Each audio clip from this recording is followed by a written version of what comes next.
এই মুহূর্তে ভূমিহীন খেতমজুত প্রকল্প নিয়ে বেশ বড় একটি গুরুত্বপূর্ণ আপডেট রয়েছে, যেটা আপনাদের প্রত্যেকে জানাটা বেশ গুরুত্বপূর্ণ। এতদিন আপনারা খুব সহজেই মোবাইলের মাধ্যমে আপনাদের স্ট্যাটাসটা চেক করতে পারতেন, কিন্তু বর্তমানে ভূমিহীন খেতমজুত প্রকল্পের স্ট্যাটাস চেক করতে চাইলে আর কোনো মতে চেক করতে পারবেন না। এতদিন আপনারা যেভাবে no record found, quick registration, full registration বা এডিএ অ্যাপ্রুভড কিংবা পেমেন্ট ফাইল জেনারেটর দেখাতো, সেটা আর দেখাচ্ছে না। এই নিয়ে যারা যারা ভূমিহীন খেতমজুত প্রকল্পে আবেদন করেছিলেন, প্রত্যেকের মধ্যে একটি বিভ্রান্তিও সৃষ্টি হয়েছে।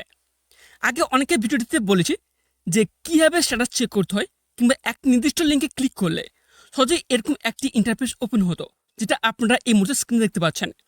লেখা হতো ফার্মার সার্চ, তারপর অপশনে অ্যাকনোলেজমেন্ট নাম্বার অথবা আধার নাম্বার কিংবা মোবাইল নাম্বার দিয়ে সার্চ অপশনে ক্লিক করলেই আপনারা আপনাদের বর্তমান স্ট্যাটাস দেখে দিত। এবার সেই অপশন টোটালি উঠে নেওয়া হয়েছে। তো বর্তমানে আপনারা যদি স্ট্যাটাস চেক করছেন, সেক্ষেত্রে কিন্তু কিছু কিছু সমস্যার সম্মুখীন হতে পারেন। তবে কী সমস্যার সম্মুখীন হতে পারেন, চলুন দেখে দিই। আগে আমরা ভূমিহীন খেতমজুত প্রকল্পের স্ট্যাটাস চেক করার জন্য কী করতাম, আমরা গুগলে আসতাম, গুগলে এসে লিখতাম ভূমিহীন বলে, এটা লিখে আমরা সার্চ করতাম। সার্চ করার পরে নিচে স্ক্রল করতাম, স্ক্রল করার পরে দেখবেন এখানটা একটি অফিসিয়াল ওয়েবসাইট রয়েছে, কী রয়েছে, যে ভূমিহীন খেতমজুর বলে। এই অপশানে আমরা ক্লিক করতাম, এরকম একটি ইন্টারফেস ওপেন হবে। এখানে নিচে দেখবেন, এখানে কিন্তু সার্চ করে আমরা যেরকম স্ট্যাটাস চেক করতে পারতাম, এখানে কিন্তু সেই অপশানগুলো তুলে দেওয়া হয়েছে। তার বদলে এখানে কিন্তু দুটো অপশান শো করবে, একটি হচ্ছে এসওপি ইংলিশ আর সেকেন্ড হচ্ছে এসওপি বেঙ্গলি। আপনারা তাহলে কিন্তু এই অপশানে ক্লিক করে কোনো কিছু লাভ পাবেন না, কেননা এই অপশানে ক্লিক করলেই এই ভূমিহীন খেতমজুত প্রকল্পের যে ফর্ম রয়েছে, সেই ফর্মগুলো কিন্তু পিডিএফ ফাইল ডাউনলোড হয়ে যাবে, কোনো কিছু লাভ হবে না। এছাড়াও এখানে উপরে স্ক্রল করবেন, স্ক্রল করার পর দেখবেন এখানটা অপশান রয়েছে চেক অ্যাপ্লিকেশান। এই অপশানটিতে আপনি যদি ক্লিক করেন, সেক্ষেত্রে কোনো কিছু চেক করতে পারবেন না, অর্থাৎ স্ট্যাটাস কিন্তু এখানে শো করবে না। এছাড়া যদি আমরা গুগলে যদি ভূমিহীন খেতমজুত লিখে যদি সার্চ করি, সেক্ষেত্রেও আপনার সেম, সেক্ষেত্রেও আমরা কিন্তু এখানটায় যে অফিসিয়াল ওয়েবসাইট রয়েছে, এই ওয়েবসাইটে আমরা কিন্তু ক্লিক করতাম। তারপর এরকম একটি ইন্টারফেস ওপেন হতো এবং এখানটায় ফার্মার সার্চ বলে অপশন থাকতো এবং এখানটায় অ্যাকনোলেজমেন্ট নাম্বার অথবা মোবাইল নাম্বার দিয়ে আপনাদের ভূমিহীন খেতমজুত প্রকল্পের স্ট্যাটাসটা চেক করতে পারতেন।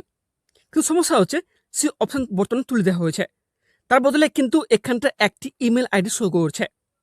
আপনারা যদি মনে করেন যে এই ইমেল আইডিতে আপনারা এসএমএস করে আপনাদের সমস্যার সমাধান জানতে পারেন, তো জানতে পারেন, কোনো অসুবিধা নেই। কিন্তু আমার এতটা মনে হয় যে কোনো কিছু সমস্যার সমাধান পাবেন না। এছাড়াও একইভাবে দেখবেন এখানে কিন্তু উপরে একটি অপশান রয়েছে, কি অপশান রয়েছে, চেক অ্যাপ্লিকেশান। এই অপশানে আপনারা যদি ক্লিক করেন, তাহলে কিন্তু কোনো কিছু স্ট্যাটাস চেক করতে পারবেন না। এভাবে কিন্তু আপনারা যদি বর্তমানে স্ট্যাটাস চেক করছেন, সেক্ষেত্রে কিন্তু এইসব সমস্যার সম্মুখীন আপনারা হতে হবে। তবে বর্তমানে শুধু এই ভূমিহীন খেতমজুত প্রকল্পের ক্ষেত্রে সমস্যা হচ্ছে তাই নয়, যুবভারতী প্রকল্পের ক্ষেত্রেও স্ট্যাটাস বন্ধ রয়েছে।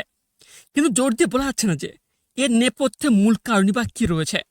এই নিয়ে মাননীয় মুখ্যমন্ত্রী মমতা বন্দ্যোপাধ্যায় এত জায়গায় সভা করছেন, কিন্তু এ ব্যাপারে কোনো ঘোষণা করছেন না।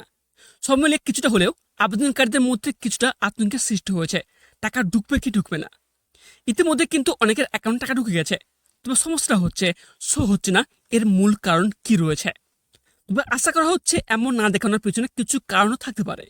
হতে পারে সার্ভার প্রবলেম, কিংবা স্ট্যাটাসে নতুন কিছু পরিবর্তন আনার প্রক্রিয়া করা হতে পারে, যেমনটা কৃষক বন্ধু প্রকল্পের স্ট্যাটাসে পরিবর্তন করা হয়েছে। যদি ইতিমধ্যেই মাননীয় মুখ্যমন্ত্রী মমতা বন্দ্যোপাধ্যায় এই ব্যাপারে কোনো ঘোষণা করে থাকে বা স্ট্যাটাসে কয়েকদিনের মধ্যে নতুন কোনো আপডেট আসে, তাহলে অবশ্যই আপনি জানিয়ে দেবো আমার এই চ্যানেলটির মাধ্যমে।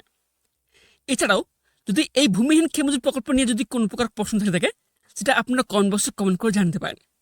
এবং তার সাথে আপনারা যদি আমার এই চ্যানেলের প্রথমবার হয়ে থাকেন, তাহলে চ্যানেলটিকে সাবস্ক্রাইব করে পাশ থাকা বেল আইকনটি অন করে রাখবেন।